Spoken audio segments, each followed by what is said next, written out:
But like, as we said earlier, it's this distorted images that people think that means Africa is like one big country, but I have like 54 countries, if I'm not mistaken.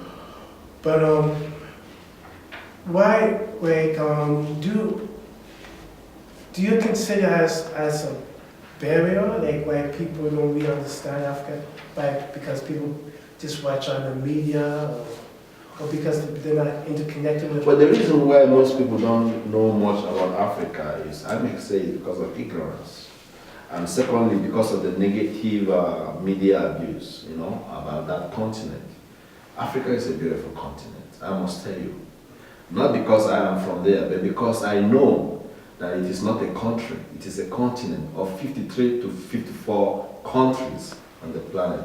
And each of these 53 countries, each of them have several dialects. Take Nigeria, for example. Nigeria has almost like 250 something dialects, exclusive of 100 and something million people, just in one country. So talk less of places like Ghana, Ethiopia, Eritrea, Somalia, and so many places. So Africa is a continent that, people need to go and experience with their own eyes some of the good things over there.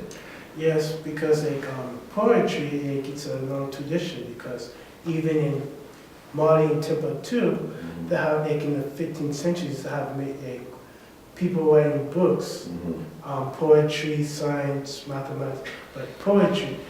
And then when you tell the rest of the world, people think that Africa is always illiterate. Yeah. They don't know how to read and write. Yeah. But in fact, it was the other way around. Like 99%, in Mali, Timbuktu could read and write. In the 1600s, but at the same time in Paris and London, like only about less than half could read and write.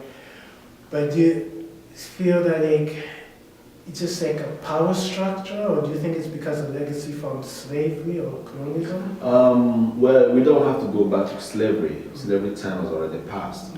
What we are trying to say at this moment, even as poets, is of this new generation, is our ability to look through the past and be able to, provide certain solutions for the future.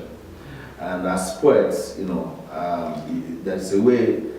If you write poetry, that's the way you think. That's the way you perceive the world. And the good thing, and one thing I love about poetry is, the magic formula in it, like the use of language, how everything rhymes, and you could just say a little word, and then I can read one poetry from you that then you will understand what I'm trying to elaborate. Like, for example, the poetry that was written here by Nadia Singiro, it says, "I love Africa." Well, the title of the poem is Baby. And here she said, "I turned off my lamp." It's at the back here. So I turned off my lamp.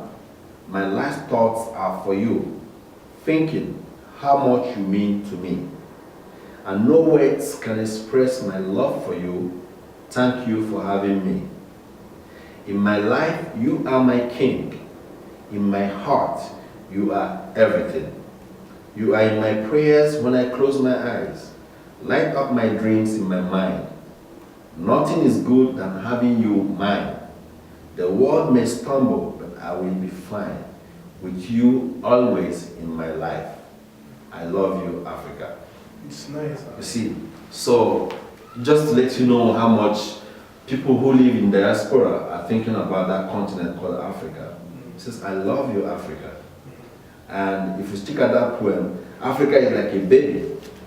But being a baby means somebody you have to a little bit like care about, think about, talk about, somebody you have to tell people about.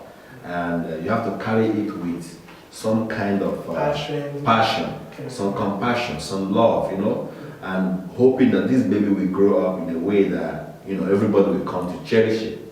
And I think Africa is coming to that extent where, everyone has to be looking towards that area, in the near future.